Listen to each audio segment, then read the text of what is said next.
아멘. 아멘. 자,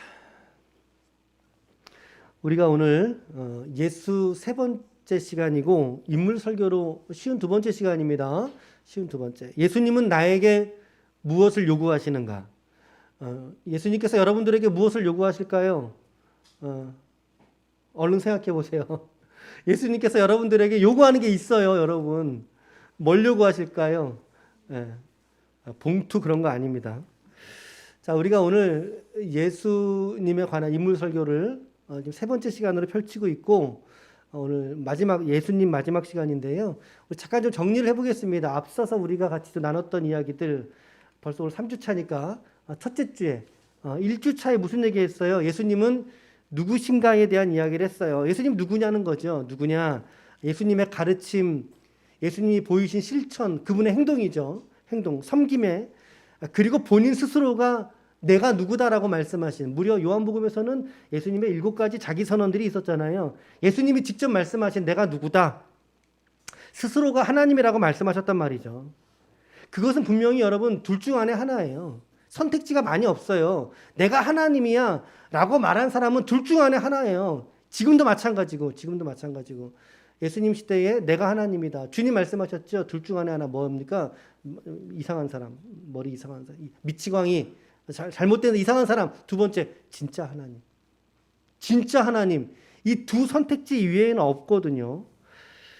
그럼에도 불구하고 오늘 우리들은 그분의 가르침과 실천들을 통해서, 성경의 증언들을 통해서 주님 하신 말씀이 참이구나, 예수님이야말로 진정한 하나님이시구나 라고 하는 것을 우리가 깨닫게 되었죠. 이게 이 진리에 설득되지 않았습니까? 설득되어질 수밖에 없죠, 우리가. 그래서 우리의 결론은 그가 참 인간이시고 그리고 참 하나님이시다라고 하는 결론을 우리는 예수님이 누구신가라고 하는 첫째 시간에 우리가 말씀을 좀 나눴어요. 이 시대에도 내가 하나님이라고 말하는 모든 인간들 전부 다 가짜입니다. 이건 뭐 타협할 수 없고요, 인정할 수 없는, 모두 다 가짜입니다. 뭐 신천지, 통일교, 여러분 생각도 하지 마세요, 여러분. 완전한 이단들입니다, 여러분. 두 번째, 우리 지난주였어요. 지난주는 부활절이었는데 그 주간에 우리가 그분이 과연 이 땅에 왜 오셨느냐라고 하는 질문을 좀 담아봤지요. 예수님이 왜 오셨느냐? 그가 오신 목적은 뭐였습니까? 우리의 인류의 근본적인 죄라 함은 뭘 말하는 거예요? 원죄. 그렇죠? 근본적인 죄를 대신하고서 십자가에 달려 죽으시기 위해서 오셨다라는, 죽으시기 위해서 오셨고, 이것을 대속이라고 표현을 제가 계속 말씀드리죠. 대속의 죽음을 감당하기 위해서 오셨다. 그리고 그분은 죽으신 지 사흘 만에, 3일 만에 살아나셔서, 그렇죠? 부활하셔서 우리 모든 주님을 믿는 자들의 부활의 첫 열매가 되시기 위하여 주님은 부활하셨다. 주님이 오신 목적을 우리는 그러므로 죄사함을 받게 하는 화목제물로 주님이 오셨고, 그로 말미암아 죄로 인해서 가로막혀 있었던 우리와 하나님 사이를 예수 그리스도가 깨버리셨다는 거예요. 그래서 우리로 하나님과 화목하게 하시고, 특히나 우리가 보았던 이 부활신앙은 우리 기독교 신앙의 핵심이라고밖에 말할 수 없는, 이 부활이 없었다라면 모든 사람들 중에 우리가 가장 뭐였죠? 불쌍하다. 너무나 불쌍하다. 왜? 잘못 믿고 있기 때문에 불쌍하다. 부활주일에 맞춰서 우리가 부활의 사실적인 증거들과 부활이 우리에게 가져다주는 그런 능력들을 우리가 살펴보셨어요. 죽음의 권세에서 우리를 해방시키기까지 주님이 하신 그 역사가 부활의 능력인 줄로 믿습니다. 아멘. 부활의 능력까지 우리가 살펴보았습니다. 자, 그러면 이제 우리가 이 땅에서의 삶은 결국에 부활하신 그 예수님의 능력을 힘입어서 살아가는 것이 우리 성도들의 삶이잖아요. 그래서 오늘은 너무나 당연한 논리적인 귀결이죠. 주님은 누구신가? 왜 오셨는가? 부활로 우리에게 생명 주시기 위해서. 그렇다면 오늘 우리의 고민은, 오늘 우리는 그렇다면 어떻게 살아야 되는 거죠? 이 부활의 주님이 우리에게 요구하시는 것이 무엇인가라고 하는 것을 우리가 오늘 살펴봐야 되는 거예요. 그게 오늘 세 번째 이야기를 통해서 오늘 좀 마무리를 지어 드리려고 하는 거죠. 주님이 여러분들에게 무엇을 원하실까요? 우리의 삶에 주님이 원하시는 게 있다 없다? 있다. 분명히 있다. 거부할 수 없게 있다. 주님은 하나님이시고 그 하나님이 우리를 위해서 죽으셨고 부활하셔서 그의 생명으로 우리를 살게 하셨다라면 분명한 것은 우리의 삶에 목적이 있다는 거죠. 아니, 하나님의 목숨값이잖아요. 우리가 살아난 게. 하나님의 목숨 값주고 우리를 살리셨는데 우리에게 삶의 목적이 없을 수 있겠습니까, 여러분? 자기 목숨 주고 살려주셨는데 그 성도에게 주님이 원하시는 것이 없겠습니까? 아니잖아요. 이 죽음의 몫에 합당한 수준의 무엇을 주님이 원하시는 거거든요. 합당한 무엇을 원하시잖아요. 자, 부활하신 주님께서요, 요한복음이 몇 장까지 있게요? 요한복음이 21장까지 있어요. 그 21장에 부활하신 주님이 7명의 제자들 앞에 나타나셨어요. 게다가 그 중에 특별히 한 명, 베드로에게 나타나셔서 뭐라고 말씀하셨습니까? 너가 나를 사랑하느냐? 사랑하느냐? 물으셨어요. 3번이나 물으셨죠. 그럴 때 베드로가 대답할 때 예수님이 뭐라고 하셨습니까? 내 양을 먹이라, 치라, 그리고 먹여라. 주님은 이렇듯 주님으로 살아가려는 사람들에게 이렇게 사명을 주시고 직분을 주시는, 요구하시는 것이 있다라고 하시는 거죠.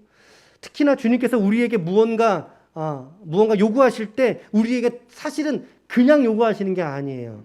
그냥 요구하시는 게 아니라 더 큰 것들을 우리에게 주시고서 주님이 요구하시는 거예요. 그냥 요구하는 게 아니라.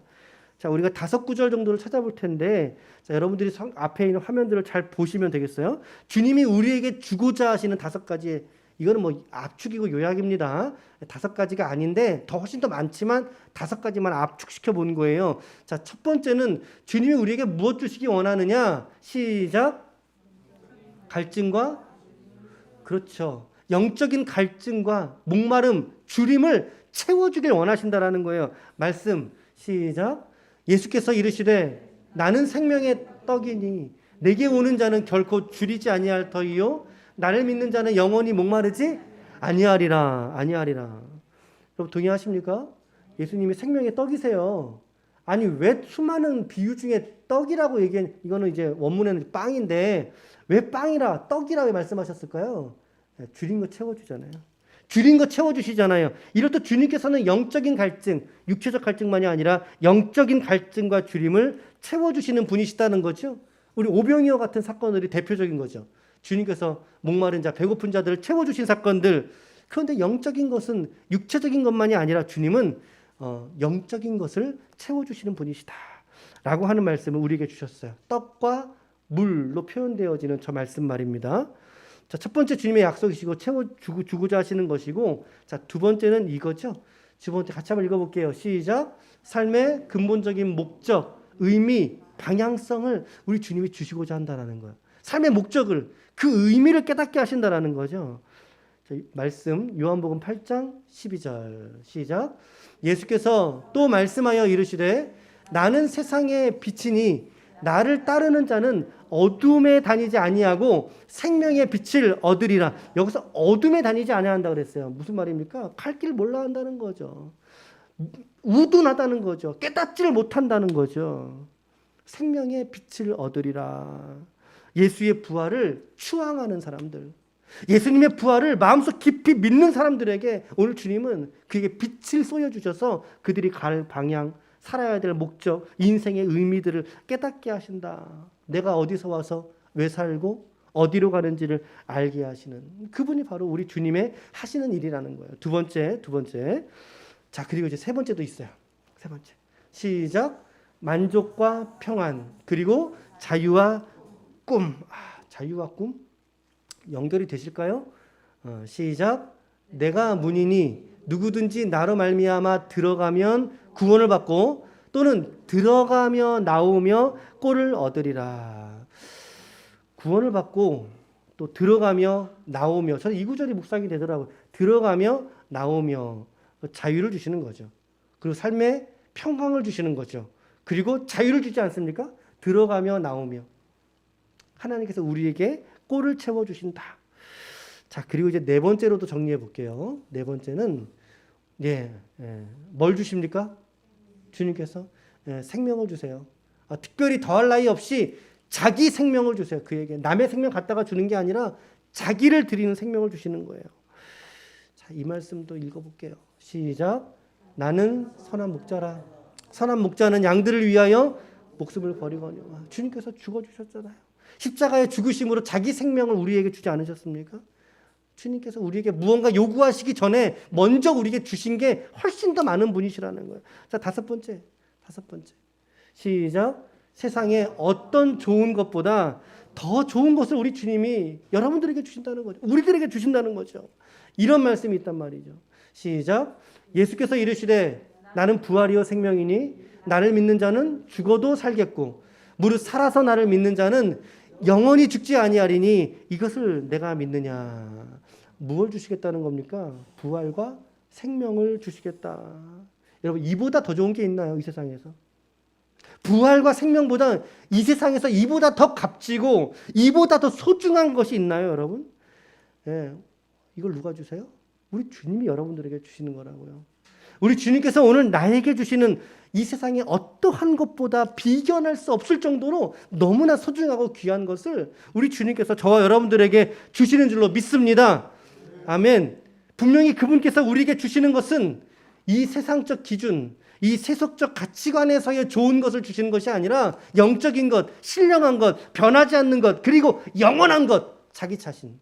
예수, 자기 자신을 우리에게 주신다. 주시겠다. 너희가 받아서 누려라. 라고 이야기를 하신다는 거죠.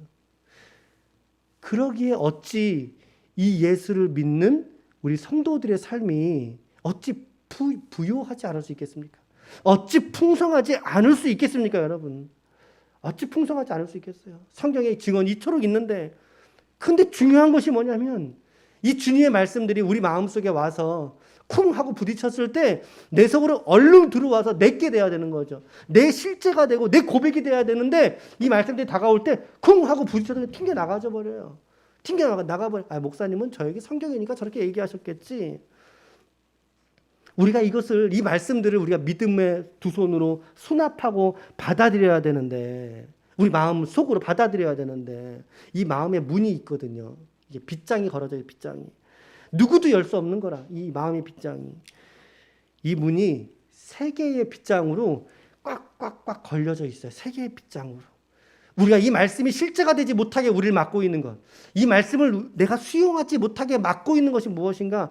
또 세 가지로 좀 말씀드려 볼게요. 세 가지로. 주보의 내용들도 같이 보시면 돼요.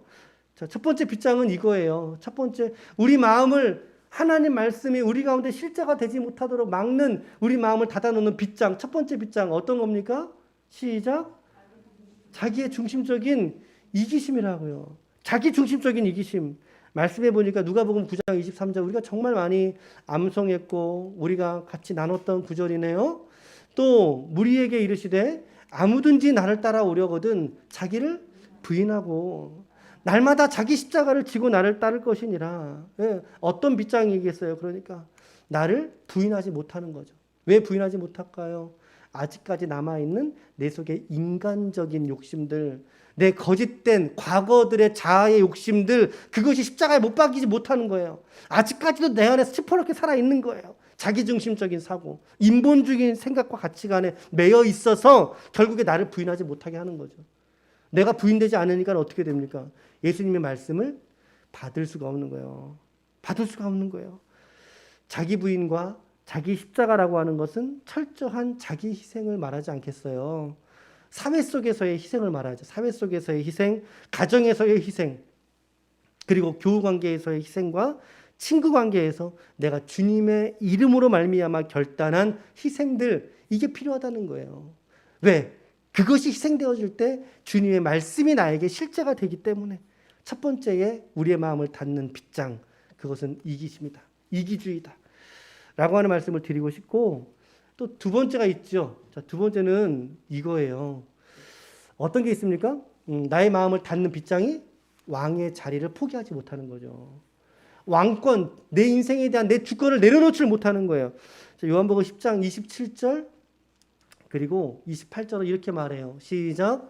내 양은 내 음성을 들으며 나는 그들을 알며 그들은 나를 따르느니라. 내가 그들에게 영생을 주노니 영원히 멸망하지 아니할 것이요 또 그들은 내 손에서 빼앗을 자가 없느니라. 오늘 성경은 예수님은 우리에게 정확하게 말씀하세요. 당신이 목자라고 말씀하시는 거죠. 목자이시고 우리는 뭡니까? 그분의. 우리는 양이에요. 우리는 예수님의 양이에요. 근데 양의 모든 주권은 목자에게 걸려 있는 거거든요. 근데 그 양이 자기 마음대로 하려고 한다라는 거죠. 이것은 우리가 내 삶에 가지고 있는 주권의 운전대를 예수님에게 이양해야 된다는 것입니다. 우리의 왕의 자리, 내 왕의 자리를 주님께 바꾸어 드려야 된다라고 하는 거예요. 우리는 여적지 내 인생에서의 내가 왕이라고 하는 자리에 내가 앉아 살아가고 있었어요. 다 내가 결정해요. 말씀도 우리가 주의하지 않았고 기도 한번 해보지 않고 내 경험, 내 생각, 이거는 내가 옳아 라고 하는 중심으로 내가 선택하고 살지 않았습니까? 그건 뭡니까? 양의 자리가 아니에요. 그 자리는. 누구의 자리예요? 목자의 자리죠. 판단하는 자리죠. 이제는 우리가 그 자리를 예수님에게로 넘겨드려야 된다는 거예요. 이양하고 바꿔드려야 된다는 거죠. 여러분들의 삶의 주권을 오늘 다시금 내 마음속을 닫아두고 있던 내 중심적인 내가 왕이다. 내가 왕이로소이다. 그 마음을 이제 내려놓고 우리 가운데 목자장 되시는 예수 그리스도에게 여러분들의 순종의 삶을 드릴 수 있기를 축복합니다. 이게 두 번째 이야기를 한 거예요. 빗장, 닫아놓은 빗장, 왕의 자리 바꾸기. 예수님과 나, 왕의 자리 바꾸기. 바꾸셔야 돼요. 바꾸셔야 돼요. 그리고 세 번째는 이거예요. 이게 아마 여러분들이 가장 많이 좀 와닿을 텐데, 내 마음을 닫아놓는 빗장, 마지막 세 번째 빗장은 시작. 네, 정체성 숨기기. 자, 이 말씀을 드려볼게요. 한번 들어보세요. 이 말씀 읽어보세요. 시작. 누구든지 나와 내 말을 부끄러워하면 인자도 자기와 아버지와 거룩한 천사들의 영광으로 올 때에 그 사람을 부끄러워하리라. 어떠세요, 여러분? 이 말씀에 대해서 여러분 좀 어떠세요? 좀 불편한 분들이 있을 수도 있어요.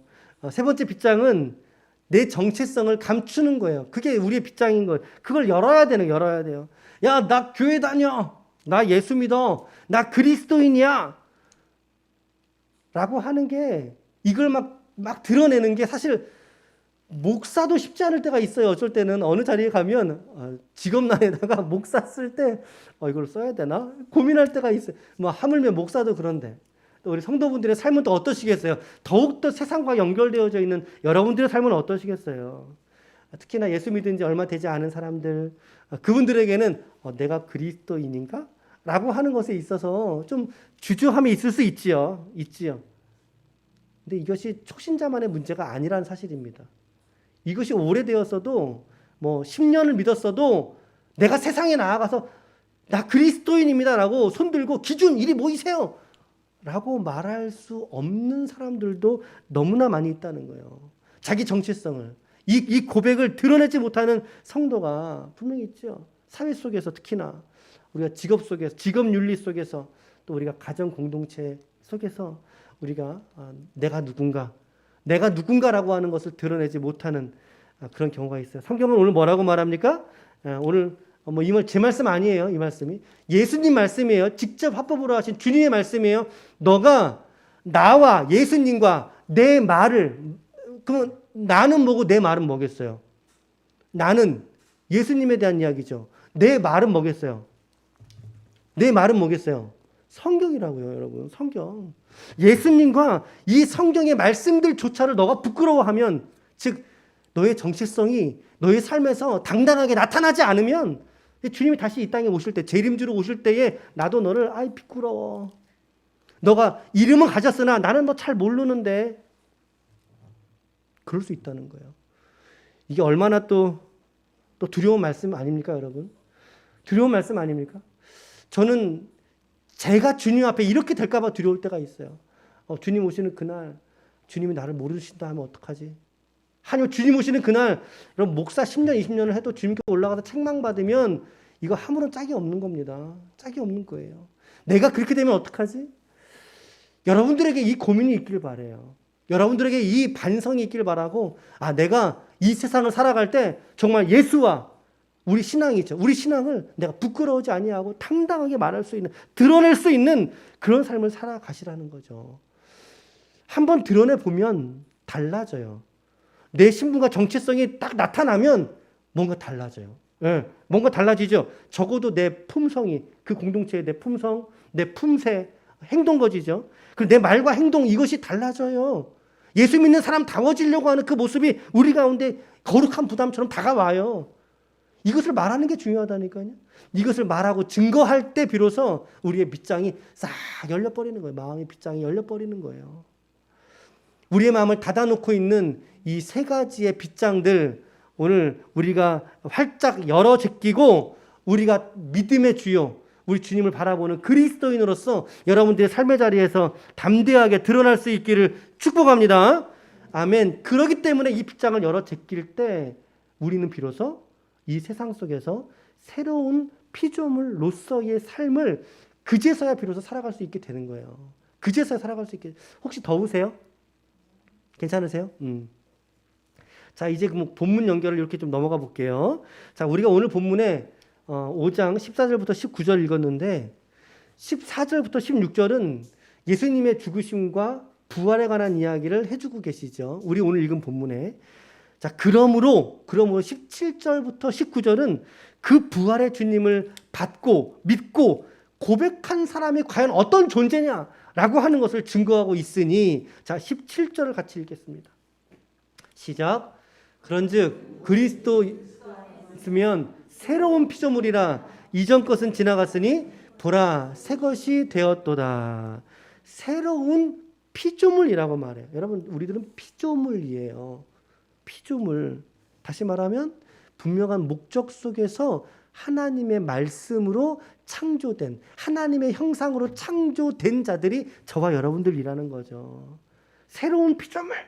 새롭다는 표현은 어떤 의미를 가지고 있을까요? 전제가 뭐죠? 과거의 구습을 버려버린 사람들을 말하는 거죠. 예수 믿기 이전에 우리의 삶의 습성을 버린 사람들, 부활의 주님을 만나기 이전에 우리가 갖고 있던 육체의 욕심을 십자가에 못 박아버린 사람들. 그러므로 이제는, 과거와 이제는이 나눠지는 거잖아요. 새로운 피조물. 이제는 십자가와 부활로 말미암아 전혀 다른 새 사람이 된 피조물이라고 오늘 성경은 우리에게 말씀해주고 있는데, 자, 그런데 이 피조물에게, 이 새로운 피조물에게 오늘 주님이 또다시 주신 사명이 있으니 그것이 18절, 19절로 연결이 됩니다. 자, 이 말씀을 같이 또 읽어볼게요. 시작. 모든 것이 하나님께로서 났으며 그가 그리스도로 말미암아 우리를 자기와 화목하게 하시고 또 우리에게 화목하게 하는 직분을 주셨으니 곧 하나님께서 그리스도 안에 계시사 세상을 자기와 화목하게 하시며 그들의 죄를 그들에게 돌리지 아니하시고 화목하게 하는 말씀을 우리에게 부탁하셨느니라. 아멘. 아멘. 이 18절과 19절 잘 관찰해 보세요. 잘 관찰해 보세요. 예수님께서 오늘 하나님께서 우리에게 주시는 새 직분이 있죠. 새 사명이 있지요. 그게 뭐예요? 어떤 직분을 주셨어요? 그렇죠. 화목해 하는 직분을 주셨고, 그건 18절이죠. 19절에서 뭘 주셨어요? 화목해 하는 말씀도 우리에게 부탁하셨다라는 거예요. 직분과 함께 그 직분을 이룰 수 있는 도구인 말씀을 우리에게 주셨다. 화목해 하는. 그럼 화목이 뭘까요? 화목이 뭐겠어요, 여러분? 성경에서 말하는 이 화목의 이해는 크게 두 가지가 되겠죠. 첫 번째는 세상과 하나님과의 관계 회복을 말해요. 화목은 관계 회복인데 그 관계 회복의 대상이 누구냐? 일단 기본적으로 세상인 거죠. 세상. 죄가 관영하고 인본주의와 사단의 지배 아래 있는 이 세상을 선교적 관점이죠. 하나님과 화목해 하려는 거, 관계를 회복시키려는 거. 이게 화목의 첫 번째 의미일 거예요. 첫 번째 의미. 그러니까 거시적 측면이죠. 그런데 미시적 측면. 그러니까 아주 좁은 측면으로 본다면 뭐가 화목이겠어요? 우리의 가족들, 우리의 믿지 않는 우리의 불신 가족들, 우리의 자녀, 우리의 부모님, 내가 사랑하는 친구, 그러니까 내가 일일이 관계 맺고 있는 사람들을 그들이 하나님과 불화해요. 불화는 뭐예요? 하나님을 알지 못하는 거예요. 하나님을 신앙하지 못하는 거예요. 그런데 그런 그들을 우리가 말씀을 통해서 아까 말씀을 통해서 그들을 하나님께로 돌리는 거. 하나님께로 하나님과의 관계를 회복시켜 주는 거. 과거에는 원수였으나 그러나 이제는 그들이 하나님을 아버지라 부르는 그 존재로 그들을 정말 하나님께 봉헌하는 거. 이것이 화목인 거예요. 이것이 화목인 거예요. 세상과 그들을 화목시켜야 될 큰 의미도 있지만 우리가 우리의 삶으로 적용해 본다면 우리의 가족, 내가 사랑하는 친구들, 그렇죠?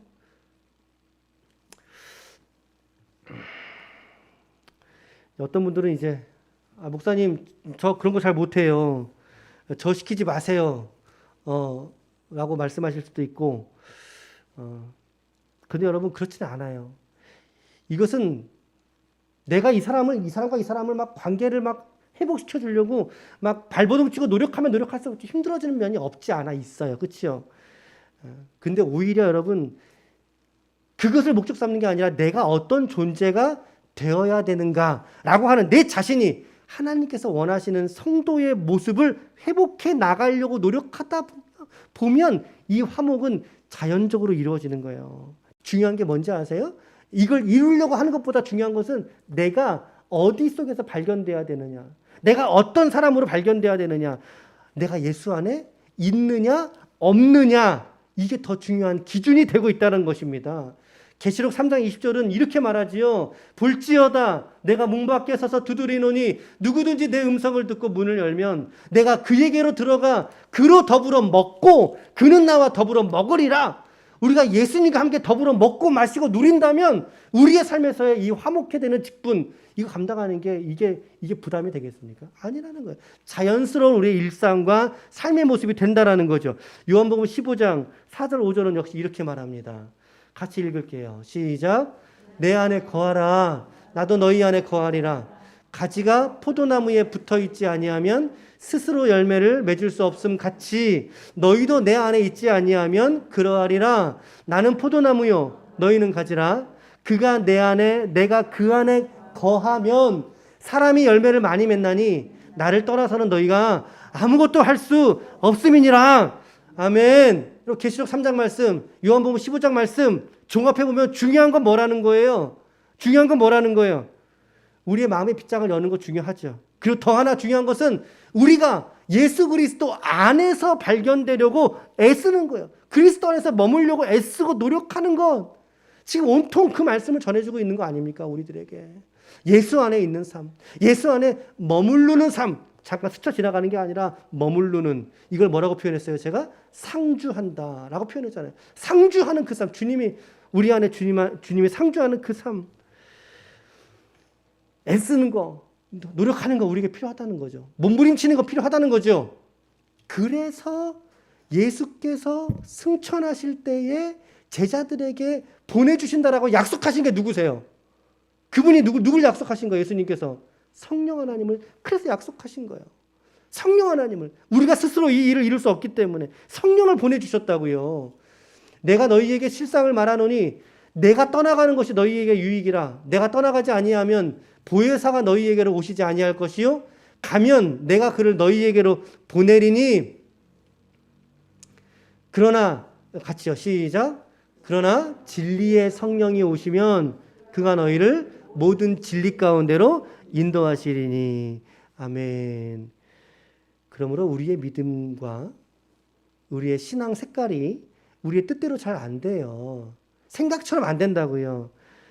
그러기 위해서 그런 우리를 주님이 너무나 잘 아시기 때문에 그런 우리를 붙드시고 돌보시기 위하여 이 주신 사명, 직분을 감당케 하기 위하여 보내주신 분이 바로 성령 하나님이시라는 거죠. 성령을 우리에게 보내셨다.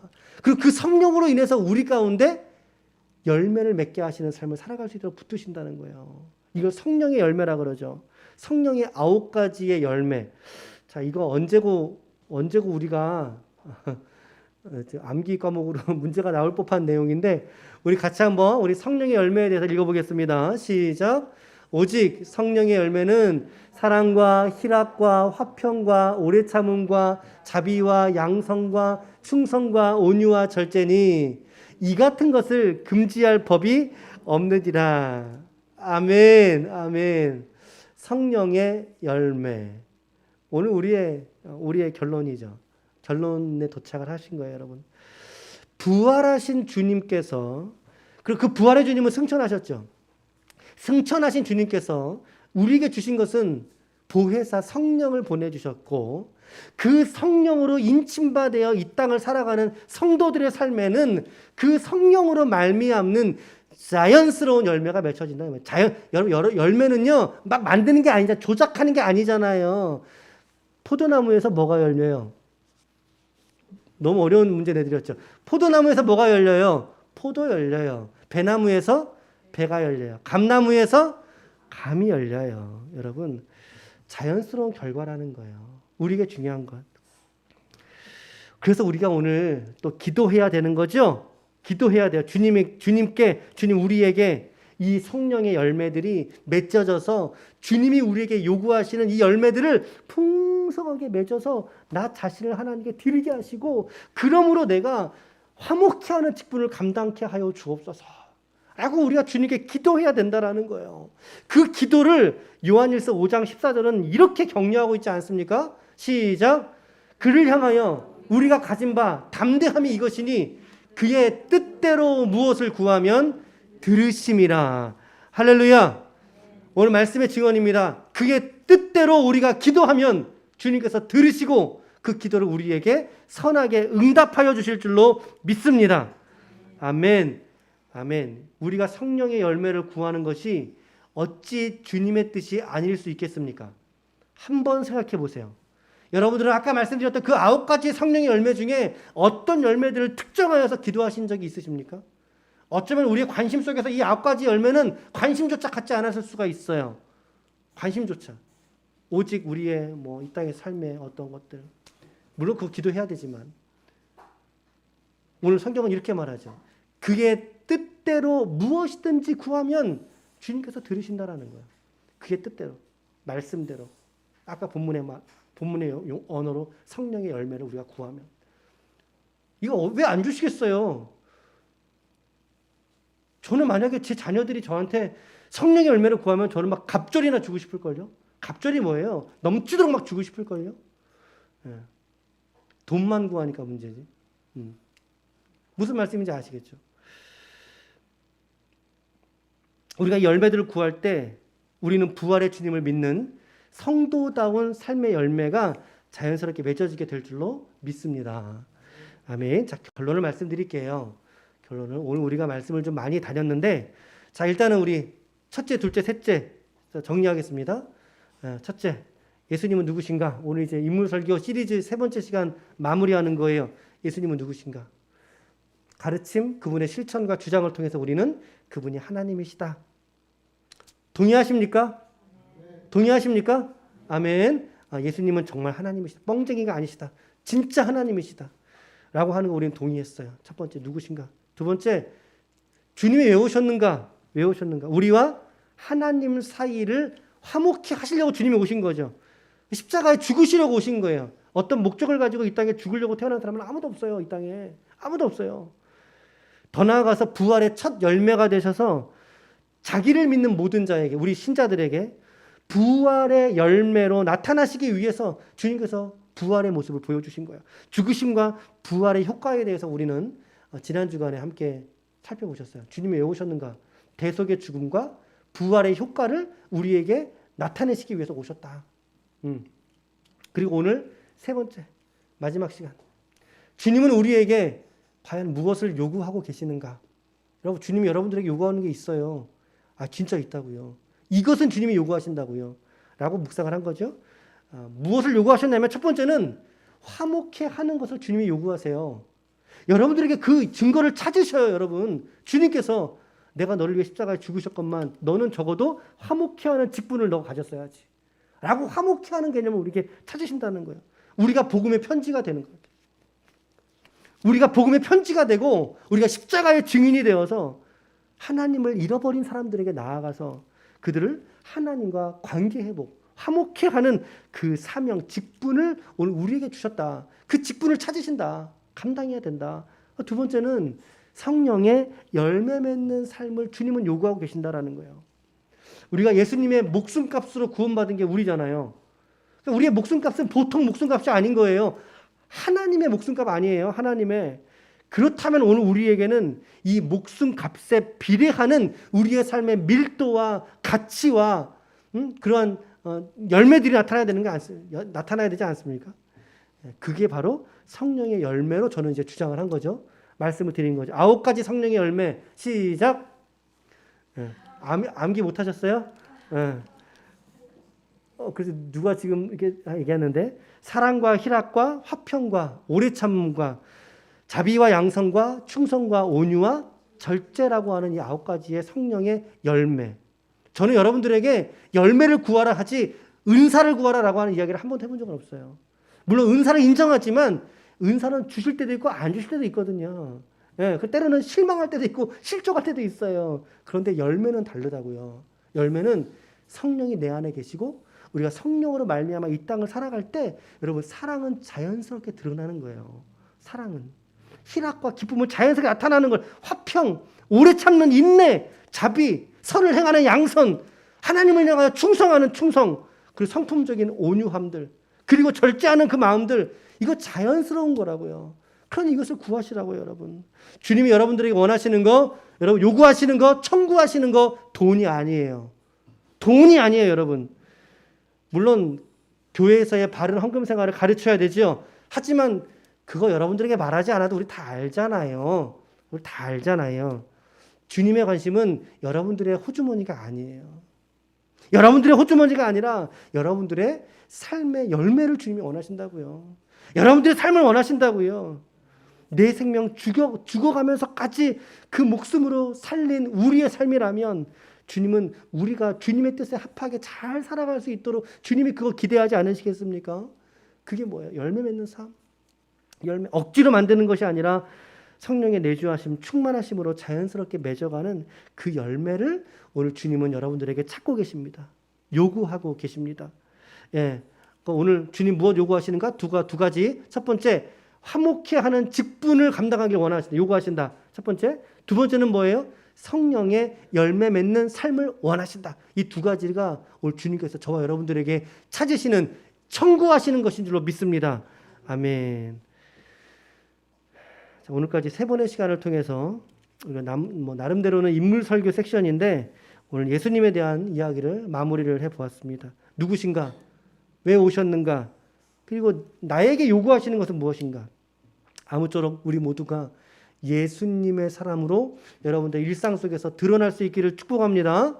우리 교회도 빛과 같이 영혼의 구원 사명을 이루어가는 교회가 되어야 하듯 오늘 여러분들도 주님이 원하시는 열매, 성령의 귀한 열매를 맺어가시는, 그러므로 주님 오실 때 주님께 이 열매를 풍성하게 따서 주님께 이렇게 드리면 얼마나 감사하겠어요. 주님께서 그렇게 주님의 마음에 흡족한 우리 성도의 삶을 살아갈 수 있는 저와 여러분들 우리 모두가 되시기를 주님의 이름으로